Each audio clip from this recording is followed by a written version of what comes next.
Sam की हुई हत्या। जेना एक बहुत ही उज्जवल छात्र थी जिसमें कमजोर दृष्टि थी, इसलिए वह हमेशा सामने की पंक्ति में बैठी थी। जेना अपने दोस्त के साथ रहती थी, जिनकी कॉलेज ऑन ऑफ फाइटिंग में अन्य छात्रों के साथ बुरी प्रतिष्ठा थी। एक दिन कॉलेज जाने के बाद जेना का चश्मा फर्श पर गिर गया और टूट गया। जेना के पास कार नहीं थी। फिर राजिक ने उसे मरम्मत की दुकान पर ले जाने के लिए कहा। कुछ समय बाद जेना ने सैम सैम चिल्लाना शुरू कर दिया। राजिक ने सैम को सड़क के पास बेहोश देखा। दोनों कार से नीचे उतरे और सैम के पास चले गए। सैम मर चुका था। उन्होंने जासूस मेहुल को अपराध स्थल पर बुलाया। मेहुल अपराध स्थल पर पहुंचे और 4 लोग की पहचान की। अपराध स्थल के पास 2 और लोग थे। पहले जासूस मेहुल राजिक को बुलाते हैं। राजिक कहता है, सर, जब मैंने सैम को देखा तो मैं अपनी कार चला रहा था। सैम और मैं दुश्मन थे, लेकिन मैंने उसे नहीं मारा। फिर जासूस मेहुल जेना को बुलाते हैं और उसे पूछताछ करते हैं। जेना कहती है, मैंने देखा कि सैम फर्श पर लेटा हुआ और मैंने राजिक को कार को रोकने के लिए कहा। फिर जासूस मेहुल राधिका को बुलाते हैं। राधिका कहती हैं, हम स्कूल के दोस्त थे और एक दूसरे को डेट करते थे, लेकिन अब हम नहीं हैं।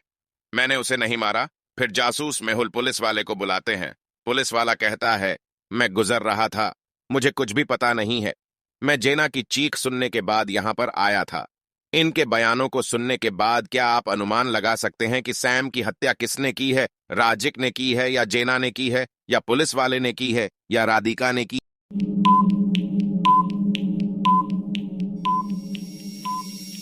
वह हत्या जेना ने की है, क्योंकि अगर जेना का चश्मा टूट गया तो सैम के शरीर को दूर से कैसे पहचान सकती है?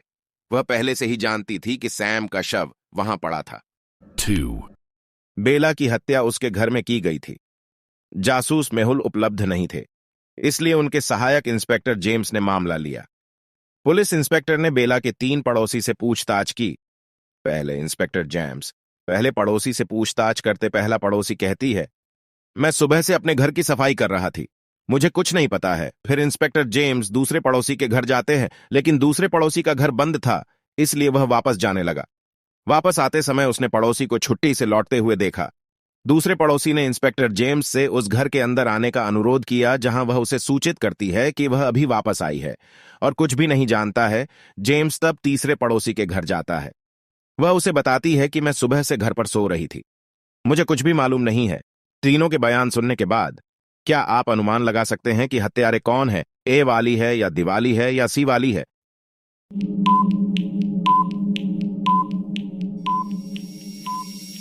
वह हत्यारा बी वाली है, क्योंकि यदि दूसरा पड़ोसी छुट्टी से अभी अभी आया था तो वह मेज पर गर्म भोजन कैसे तैयार करती थी? उसने छुट्टी से आने की कहानी बनाई। वह झूठ बोल रही है। हत्या उसी ने की है।